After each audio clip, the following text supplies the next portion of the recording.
Hustisya ang panawagan ng ina ng 14 na taong gulang na estudyanteng namatay ilang araw matapos sumakit ang ulo kasunod ng pananampal umano ng kanyang guro.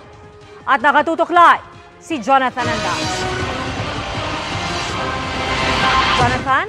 Pia, handang magsampa ng reklamo ang pamilya ng biktima lalo't sabi umano ng doktor sa kanila pagdurugo sa utak ang ikinamatay ng estudyante. Wala pa ring tugon sa atin ang guro pero paliwanag daw nito sa pulisya, tinapik lang niya ang bata.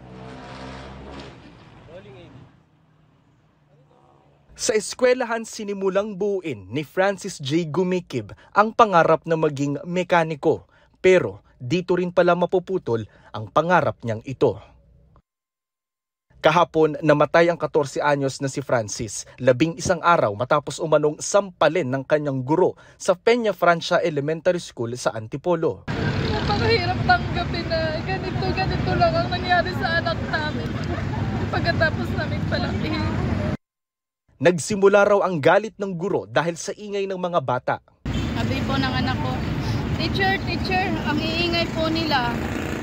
Sabi nung anak ko, sabi ni teacher, gusto mo ba ikaw makisali ka rin? Sabi ni teacher. Tapos nung naupo siya, binalikan siya ni teacher, hinila siya sa uniform. Tapos nung hinila siya sa uniform, sinambunutan siya. Pagsambunot sa kanya, sinampal siya. Pinatotohanan yan ng kaklase ni Francis na nakakita sa pananakit noong September 21. Galit na galit na po kasi siya na hinampas dito sa Hinampas agad? Tapos sinambunutan.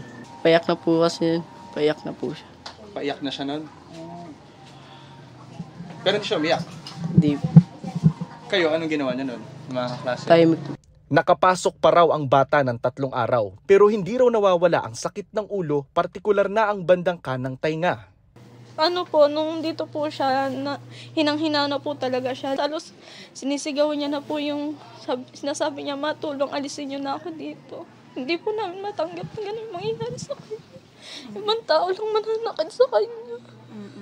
September 26, isinugod ito sa ospital at kalaunay na comatose bago nga pumanaw kahapon.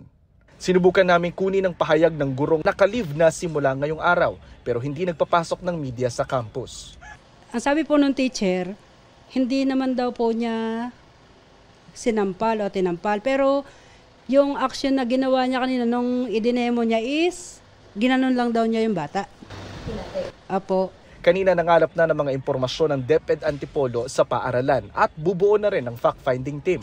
May binuo na ring team para sa mga hakbang tulad ng pagtuturo muli ng child protection policy sa mga stakeholders tulad ng mga guro. Confirmation na nampal ba o tinapik I lang? cannot because that is a confidential detail. And please respect also our duty of confidentiality. Desidido ang pamilya ni Francis J. na sampahan ng reklamong homicide ang guro. Ipinagbabawal ng family code ang corporal punishment o parusang makakasakit sa katawan. Bawal din sa DepEd Child Protection Policy ang kahit anong klase ng pang-aabuso. Pia, nandito ngayon sa Heaven's Gate Chapel yung mga labi ni Francis. May hiniintay lang ng mga dokumento gaya ng death certificate bago ito ililipat sa Camp Crame para isailalim sa autopsy.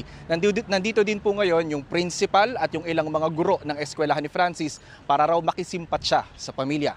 Mula po rito sa Antipolo para sa GMA Integrated News, Jonathan Andal, nakatutok 24 oras. Maraming salamat, Jonathan Andal. Mga kapuso, kasama niyo kami 24 oras. Mag-subscribe sa GMA Integrated News sa YouTube. Sa mga kapuso abroad, bisitahin ang GMA Pinoy TV at www.gmanews.tv.